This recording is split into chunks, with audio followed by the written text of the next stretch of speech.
So, how you doing, man? Dude, I feel fantastic. It is great to be back. Yeah, first stream of the year. Steve is having to take a step back for now. He's not on the stream. Probably a little bit before he's back on. JP's having to, he's got some stuff he's sorting out. Um, it, it, He's got his own JP's things. JP's reasoning for not being on is not quite as serious as Steve's, but it is like he's got to take a minute. So, you got to deal with me and Joey, unfortunately. But We'll today keep it entertaining. We'll keep it entertaining. we'll try. So we got a guest today, a pro late model driver. He recently competed at the World Series of Asphalt. We got Jimmy Renfrew Jr. here on the show with us. So as soon as I Jimmy, can welcome figure to out the why the show. stream is, How's it going, if guys? All I can good, all figure out why the good. stream's acting up, then that would be great.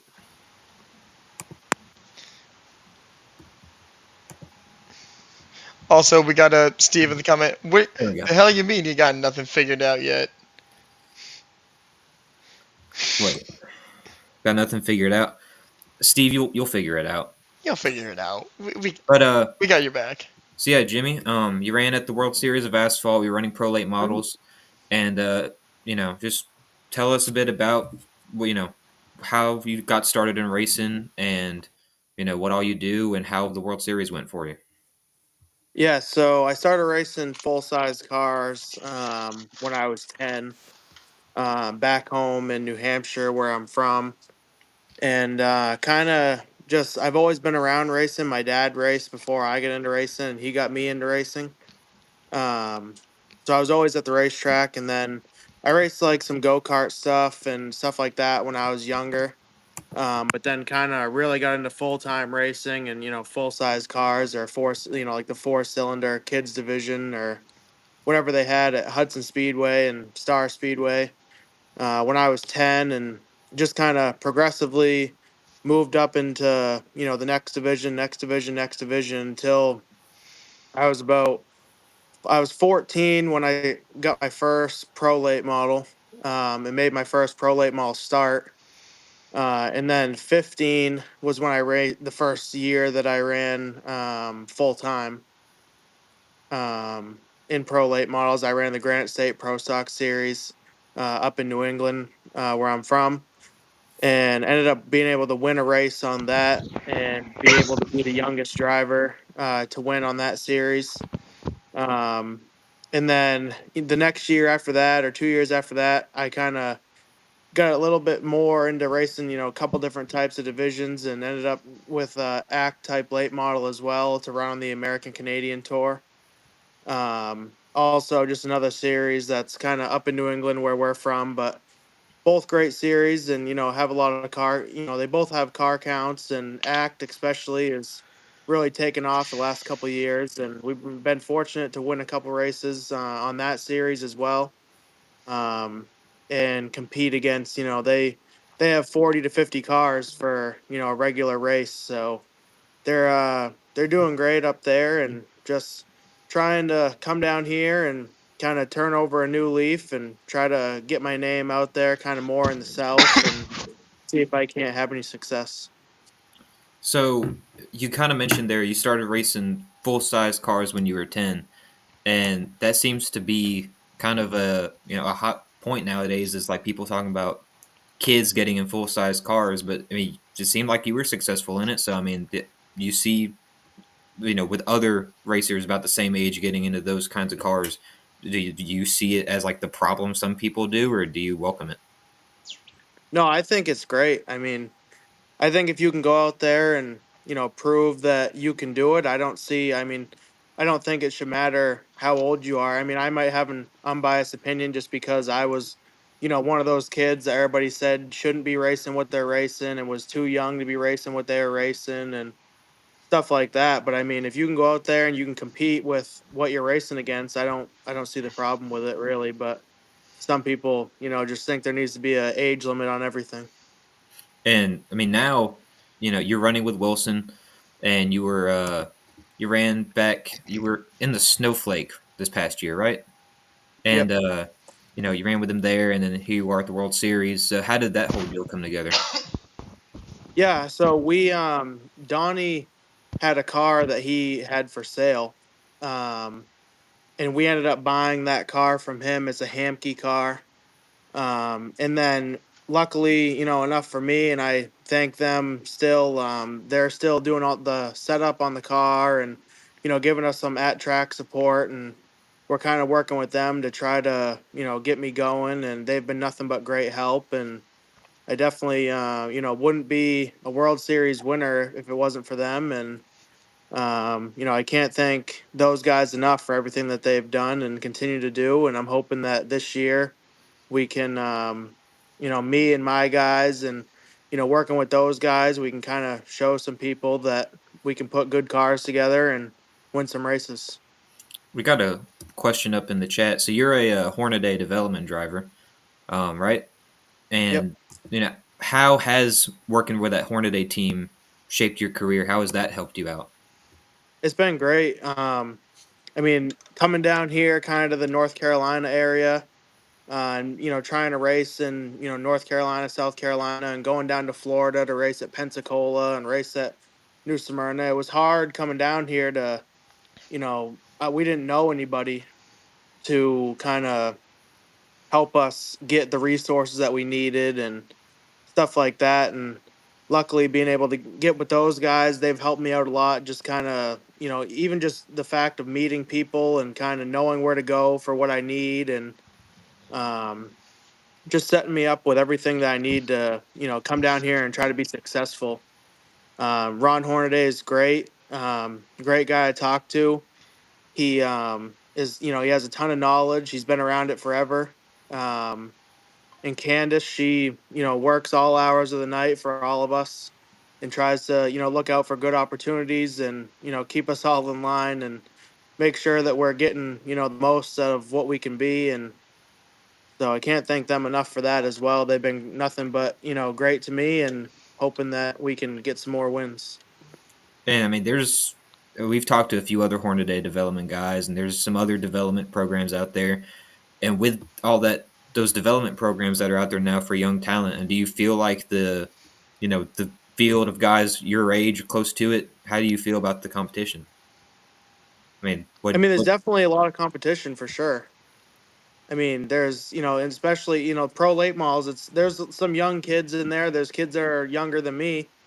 But there's also guys that are way older than me. So I'm in the middle kind of right now. But I mean, I think that, I think some people kind of, um, don't give pro late model racing as much credit as they should because it's not a super late model or it's not a late model stock or, something like that. But realistically, I think some of the best racing is in the pros, and these cars right? are all so close together. And if you look at, Race Monitor, you can see that when we're out there racing, the times are you can have 10 or 12 cars that are all running within a half a tenth of each Hmm. other. And, that makes it so you have to be on your marks every lap and you have to, it's hard to pass and it's hard to, win races like that. You have to be the best and you need to find, just that little bit extra to be better than everybody else. So, I think people don't quite give pro late model racing enough credit, but I can tell you, firsthand that it's definitely more competitive than people think.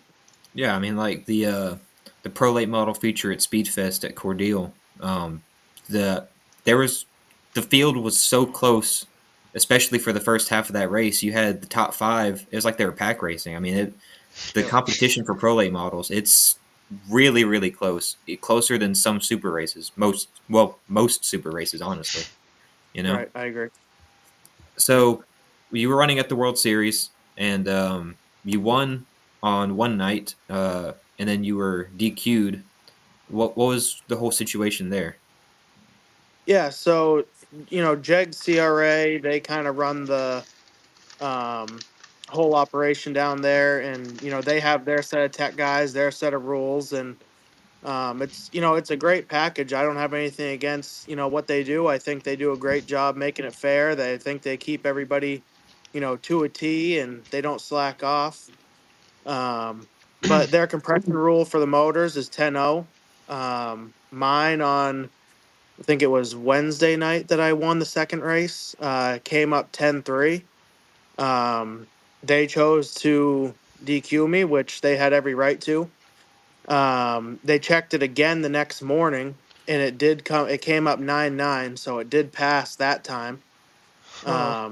So just kind of a difference in. I think realistically, there's no problem with their rules. There's just some problem with their rules procedurally.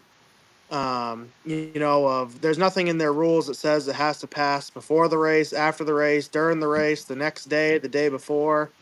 There's nothing. It just says it has to be 10-0. It doesn't say when. So, like NASCAR, they check all that stuff the next morning in a controlled environment. If that's what they're going to do. And just kind of I was just kind of a little bit disappointed with, a series that's as big as them. And, I feel like they take it pretty seriously that they kind of make decisions like that and, you know, kind of do stuff. I mean, there's tour mods racing on the track while they're trying to do it. And, the motors are hot and whatever. I mean, I understand that everybody else passed, but I mean, if I bought a motor from somebody and it came up way less than everybody else's every time, I'd be disappointed that my motor guy wasn't trying to give me the best thing that I paid for. You know what I mean? Yeah. Right. Um, Do you have but any still, idea? Do you have any idea like what could have been? What could have changed at that time? Like after the race and then the day after. not really. I mean, I'm not at all a motor guy, so I'm not going to come on here and act like I know what I'm talking about. Right. But I mean, it's just the fact of that. I just wanted to. We had it checked again, and they agreed to checking it again just to try to see because my motor guy, Upchurch Performance, it's a sealed motor from them. He's part of their Seal Alliance program, and he wouldn't have Right. sealed a motor that came through his shop that was just point 0.3 over on compression. And he pulled up all the build sheets for him and stuff like that. And it passed at his shop when he sealed it, or he wouldn't have sealed it. So it just kind of everybody's kind of in a tough spot. Then social media, how that goes. That takes off, and it Mhm. makes them look like the bad guy Yep. because it passed, and then. It makes me look like the bad guy to some people because I'm the one that technically got DQ'd. And then to some people, it makes the motor builder look like the bad guy. It makes it look like, he sealed a cheated up motor. So, there's no good way to, go about it. It's just kind of unfortunate the way that it had to happen, and wish it could have went different because, in the end, that kind of ruined our, Speed Weeks championship run per se. And, at that point, we would have been leading the points with, two races to go, I believe. So we would have been right Mhm. there. Yeah. Yeah, and I again, I don't know the whole science behind it, but if I had to guess, if you after the race when the engine's hot, and then the next morning, if it's cooled down, I'm sure the compression is going to be different. It's not, hasn't been running. Right.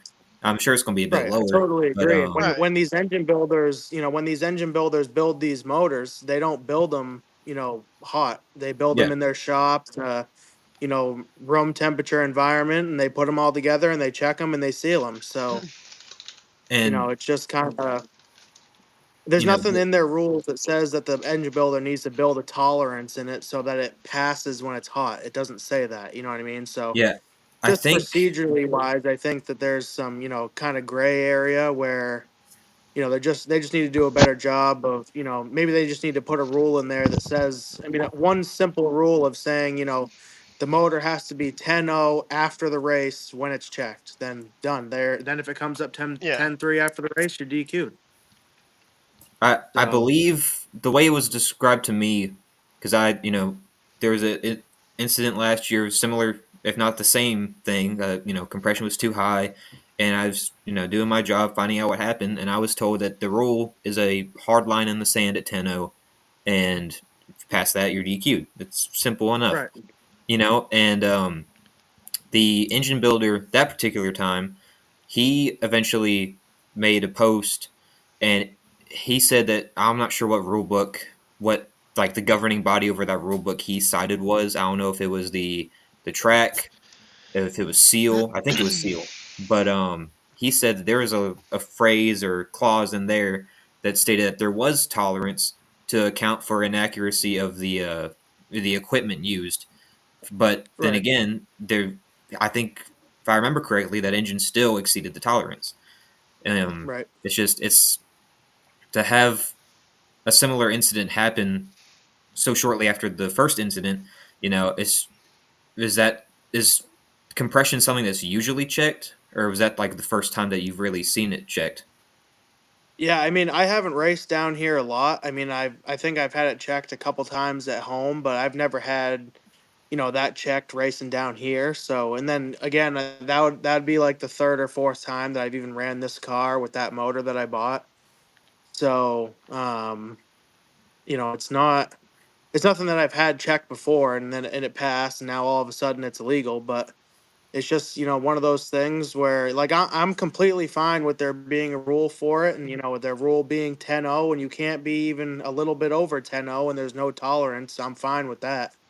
And, my motor's at the engine shop right now getting changed to build some tolerance into it. So no matter when they check it, it'll pass because Hmm. I'm not one that's Right. trying to cheat and, trying to get over on somebody. I'm just trying to, like, if it's wrong, I'll have it fixed. You know what I mean? So it's Yeah. there right now getting Right. fixed. Right. And I just think that, the only part that, like I said, that I'm disappointed in is the procedurally, in their rules, it doesn't say, they just kind of left a gray area open of saying when it has to pass. I mean, I don't think it should come up over 10-0 anytime, whether it's 300 degrees or room temperature. Right. But at the same time, there's nothing in their rules that says it. And that's the only thing that's kind of the gray area. Yeah, and I think that the I'm not too familiar with the JEG CRA rulebook. I think it's mostly similar to like my local track Montgomery and this Yep. tracks It surrounding should be it. the same. Um, Yeah, it should be like them and, Pensacola, yeah, Nashville, New Smyrna, Montgomery. I Yeah. think they're all the same. and And it's now not like I believe the cars tour went to their rules this year too. yeah the Hmm. that rule book, it stayed pretty much the same for as long as I can remember. Some things have changed here and there. There's usually a few tweaks every year, and you see stuff like there's several disqualifications in pro late model races this year. There's a few at Five Flags. There was one in Montgomery. I I think there was one in Nashville, but I don't remember. I So think it I remember like someone saying that. I don't know. I don't remember who like how many there were, but it seems like they check, and I don't if I'm sounding ignorant, I don't know how the tech process works. I'm not claiming that I do, but Right. it seems like they check for certain issues sometimes, but not other times, and it makes you think that it's kind of more fair that way because as a racer, you don't know what they're going to check, so that way you try to make sure Right. all your stuff is within the tolerances and guidelines. That way, just in case they do check something, you're good.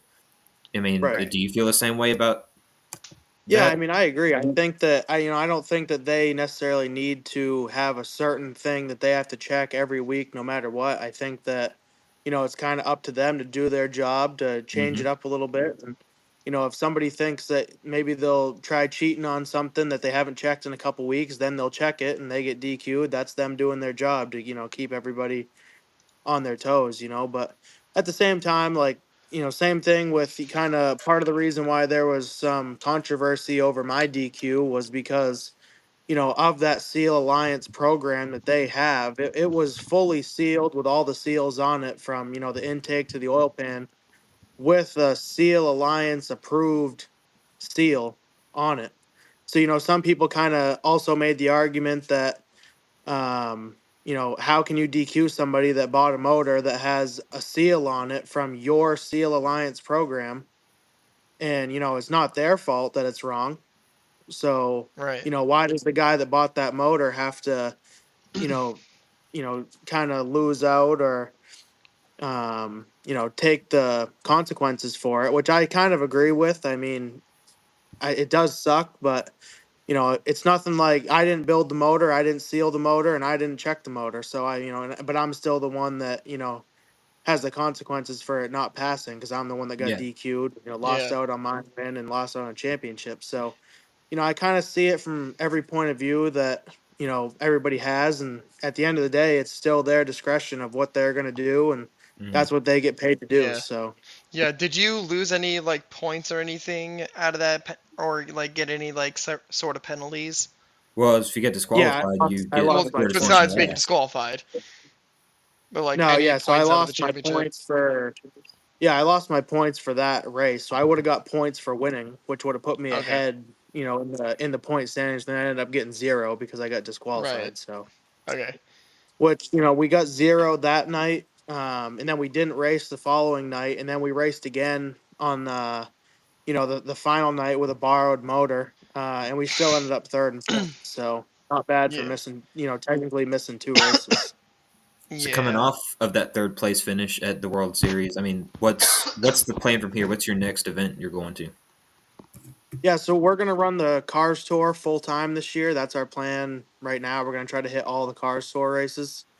So we're here at the shop and we're getting the car ready, doing all of our regular maintenance, and just waiting for the motor to come back from Upchurch Performance fixed and ready to go back in. And we'll put the motor back in and go to Southern National in a week and a half or 2 weeks from now, whatever, 2 weekends from now, for the Cars Tour season opener, and um, see what happens there.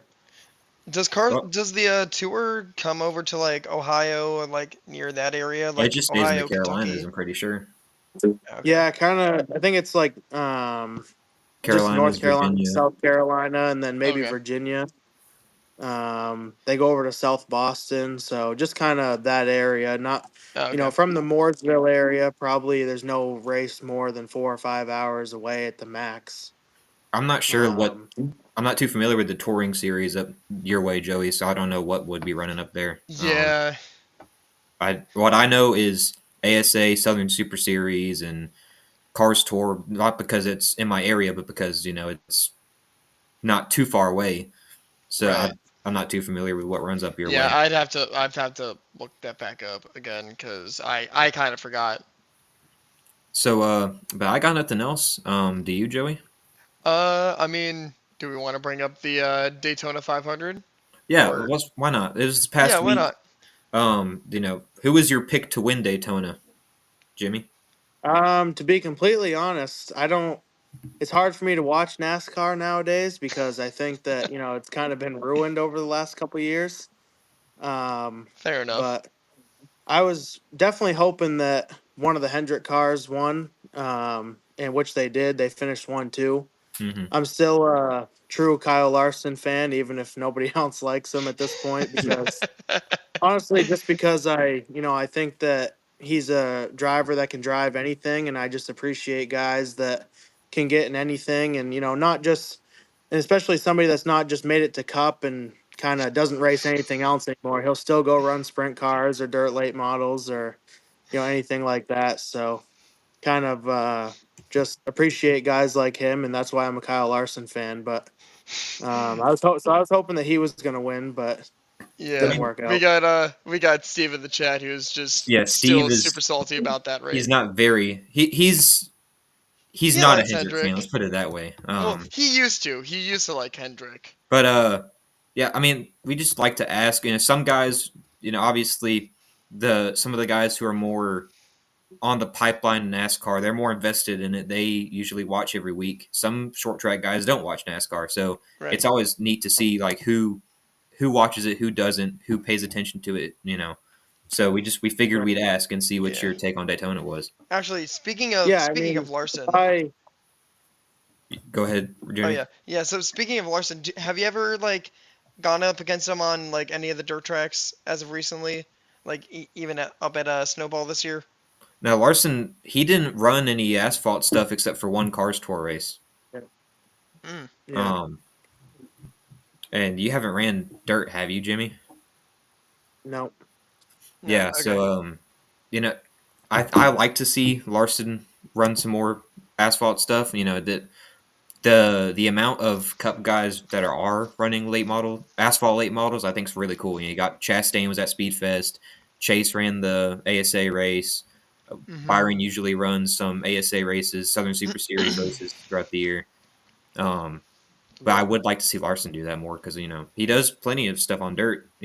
Oh yeah. I feel like if you Right. Yeah. No. put him on asphalt, he could do just as good. Yeah, I agree. But yeah, But yeah, I mean, go ahead. it's just from I'm just kind of like a true short track guy, and I think that they need. I just think I'm not saying that if I had an opportunity to race NASCAR too that I wouldn't do it, but I think that people kind of. I think short track racing gets shadowed by NASCAR a lot, and I think if you really look into short track racing, that some of the best drivers and some of the best racing is in short track racing and not in NASCAR. So that's Absolutely. I kind of mean, Absolutely. it, Bubba Pollard's a name that comes to mind. I mean, Yep. he's one of the best drivers in the game, and he's at your short track every Saturday night. He's not on the NASCAR stage, so I agree that NASCAR does have its there's NASCAR's cool. It's NASCAR, but like short tracks, having those guys that stay in the short track game and keep it growing is what I really like to see. So, Yep. but yeah, I don't think we have much else, Jimmy. So, thank you for your time. We really appreciate you coming on the show. No problem. Thank you guys for having me. Yes, Yeah, sir. no problem, man. So, I guess moving on, Joey. Let's go to Oh the. boy. Let's see here. Let's go to the two-person screen. There we Yeah. go. Yeah. Again, thanks to Jimmy for coming on. So Joey, what else do we have to talk about? I kind of want to talk about the finish the 500 and then a little bit of the Xfinity race because that also has some talking points. So, as far as uh, as far as Daytona, my pick wrecked out. I don't want to talk about it, Who was your pick? Brad. Oh yeah, yeah. Oh yeah. Speaking of which, that wreck, like with 8 to go, was just holy crap. They had been racing so tight the entire race. There were very few cautions. You knew that the big one was going to hit, and most of the cars were going to get involved in it. Yeah, Like, I thought it was gonna be like a snooze fest of a 500, kind of like what we had like when we first got the Gen 6 car. Because I'm pretty sure everybody I don't know. remembers that 500. I've been a huge fan of the plate racing with the next gen car, personally. Well, The I mean, Like the aero Talladega package wasn't Fall last bad. year was a great race. That was one of the Oh, best oh, super speedway definitely, races I've seen definitely. in a while. And Oh, definitely. every year you go to Daytona 500, and the first couple of stages, it's the first race of the year. Guys don't want to junk their cars for the most part, Exactly. Yeah. so they Well, usually hang well, back and don't run don't full junk the throttle. cars except for Brad. They, I don't, I don't remember the mile per hour number, but the Cup guys, It was about they weren't. 175, Yeah, they're going 176. 175 miles an hour around the track to save fuel. They weren't. They weren't going full throttle, Yeah. and one of the cars was going faster on his own than the entire pack was. Which, by the way, since we're going to another technically super speedway at Atlanta next week, it's gonna be the same thing of it's gonna be a throw it up in the air and then let's see what happens kind of race, you Which know? Atlanta, to me, I mean, it's a restricted plate race for sure. I mean, don't Oh, definitely. it's still pretty luck based, but it's not as much of a wild card as Daytona and Talladega. You know, Yeah. I mean, there's I mean, it's half the size. First of all, it's a mile and a half. So, but also, and I'm not gonna say that the race again in Atlanta was a lot better. No, I'm not saying that. I honestly prefer old Atlanta. I just wish they just kept the configuration as is, and then just repaved it all. Because I that mean, then I feel like the racing could have been a little better with the next gen. I don't know. A full repave of a track has sometimes proven to make racing very boring. Look at Texas. Texas. I was going to Yeah. say if there's a mile and a half Well, that they that's how wanted you to do turn a into a repave super wrong. speedway, it should have been Texas. Yeah. But What you see that's what we call doing a repave wrong. yeah, I mean, of course, at the time they didn't. They just kind of in my opinion, were just throwing changes and seeing what it would do. Yeah. They It didn't it know that the sucks. product was gonna suck. But Yeah. it Texas it it's so far out in the schedule, we don't have to worry about it right now. That's true. Yeah. And So thank God we don't uh have to worry about Texas next week. thank God. But speaking like the other Texas track, Circuit of the Americas, that before I get to my statement, yes, Steve, you're 100% right about that. If they can fix the short track package, we're good. We're good. Yeah, the Like short I track feel package. At I mean, look at well, Wilkesboro. Richmond wasn't that bad of a race. I think both Richmond races weren't that bad. In my honest opinion. Richmond, They're still beating and banging. They're again a short track racing. To quote. Ri- I mean, it is a short track, but Richmond, it's always been this weird limbo ground of it's not quite short track racing, But but it's it's not not like mile and a half racing. right. Um, Meanwhile, you go to a track like North Wilkesboro, you have late model races earlier on the week, which are fantastic races, and the track's not repaved at that point, and you get cup cars on there, and it's a single file train, Yeah. no Yeah. passing, no nothing. No passing. Like that's when I saw that North Wilkesboro was on the schedule last year. I first of all I was excited because I'm like, oh cool. We're going back to the NASCAR's roots. It's gonna be a cool track. Also race really fitting. You got Charlotte right down the road. You know, it's great. The racing itself at that weekend was terrible. The And I really think that with this package, if they do something good different with the package, I feel like we're gonna have a lot better racing. But yeah, I mean to Steve's point too, like 500 laps, no passing, straight pit with minimum to no passing. That's boring. and you know, I we still have yet to really see this year's updated short track package in full effect because the Clash, it's that's not a good exhibition of a short track package. No, So we have yet I to feel see like go how it's going to be to this year. yeah. I mean, don't get me wrong. The racing at the LA Memorial Coliseum, I thought it wasn't bad. People could say otherwise, but when you're stuck in third gear the entire race, Which there's really nothing you can do. that's one thing too is the shifting at short tracks deterred passing a bit because you're constantly having to Yeah, go up and down in gears. You don't it in a you don't late shift model. You don't shift on a short track unless you absolutely have to, for the most part. for the most part. And Yeah. even how the cup cars used to be, you don't shift at a short track.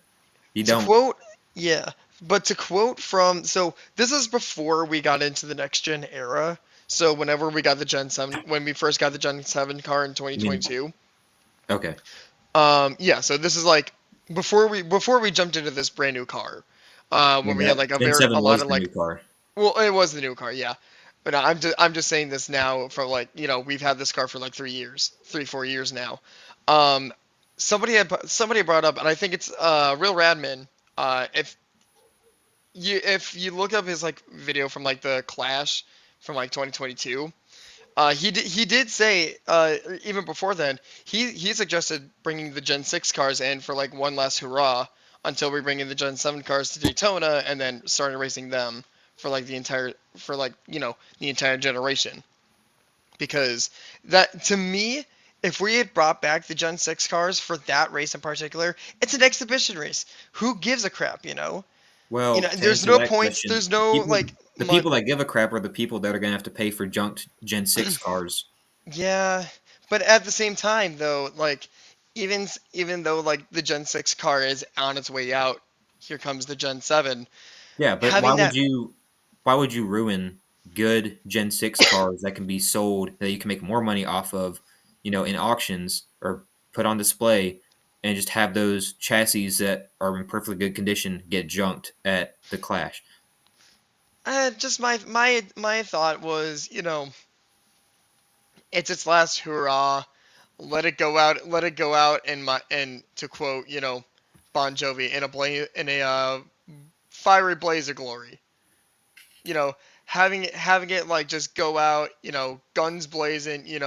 Yeah, sure, you're gonna have a lot of junked race cars that you can. That's not gonna be, that barely will be salvageable. But it would at least be fun. It's just at least fun to see these cars one last time with like the door with like the numbers at the front of the cars, all that stuff that you're still bringing in like the new number placement with the sponsors, which that's another topic for another day. But I just feel like having that would have been a lot. Would have been a lot of fun just as a last hurrah. I don't know. I disagree because you're having to spend all these expenses on getting ready for the clash, getting your car ready to win. That's the goal. Is you're going to go out Yeah. To LA and try to win, and your car is going to get junked. All the man hours and the money that would go into that. Why Yeah. you're gonna lose everything. Why would you do that? So I don't think that would have been a good Yeah. idea. It That. would have been great for the memes and like for Twitter, but like for racing, that NASCAR Twitter was on fire after Daytona. NASCAR I Twitter is usually on fire, but usually it's it's a dumpster slowly fire. starting to implode on itself at this point. It's it. NASCAR Twitter is in a constant state of imploding on itself. Damn right it is.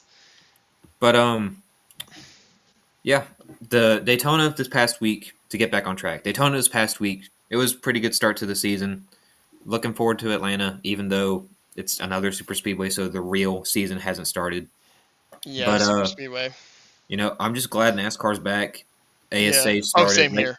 short track racing's back, and road racing's going to start soon. So nature's Do we healing. wanna throw out our picks for Atlanta next week? Uh, I Might haven't as thought well. about it at all. I could just pick a random number. You know what? I'm just gonna go to random.org and whoever it lands on is my pick. You want to know who I'm choosing? You want to know who I'm choosing for our good buddy John, Corey LaJoy. You're redeeming yourself in Atlanta. Chase, do not. I swear to God, if you recommend, I'm actually going to be really upset. But Corey, he's gonna win that race. I'm calling it right now.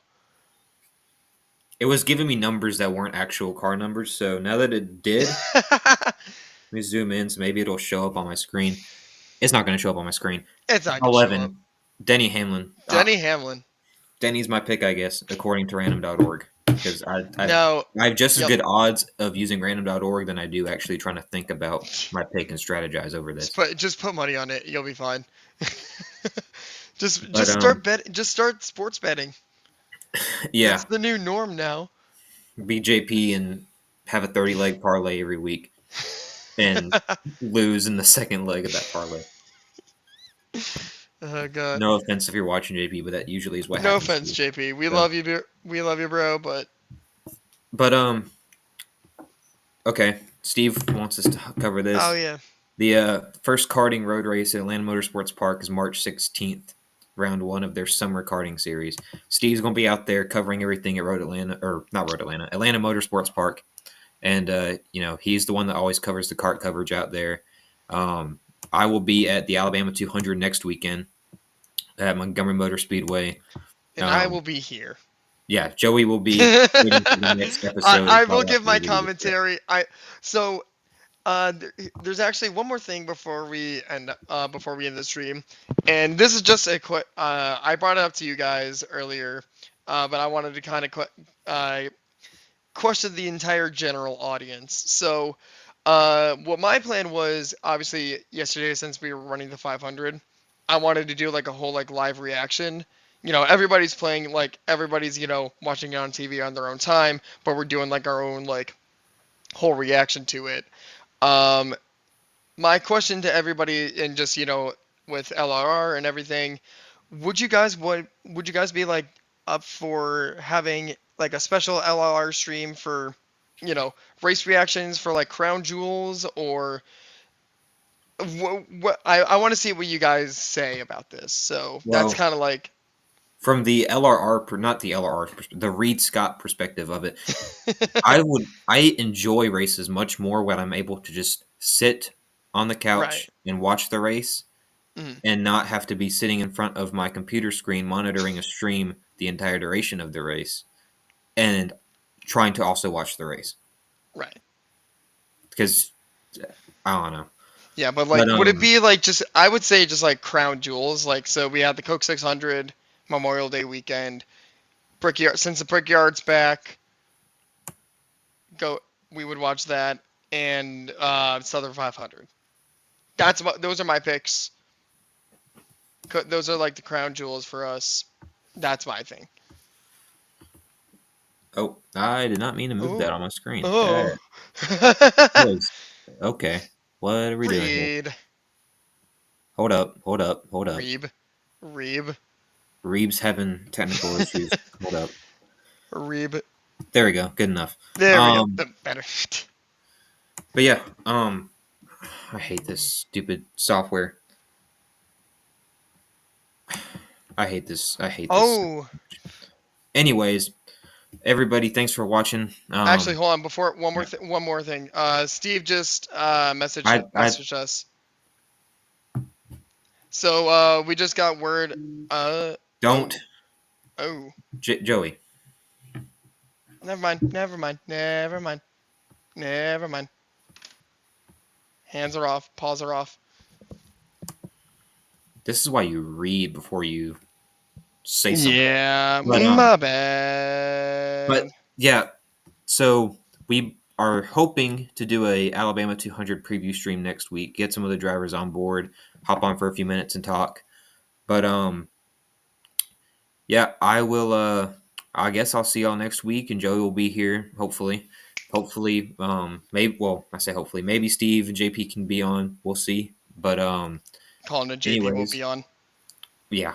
But we will. We'll see you whenever we do a next stream. And this is the first of the year. Hopefully, we get to do many more of these. So thanks for watching. We'll see y'all later. And I Have a good night, promise guys. before I hit end the broadcast, I'm not going to say something because as soon as I say something, the stream cuts off, and I'm not doing that again. So I'm just going to hit end broadcast and stay silent.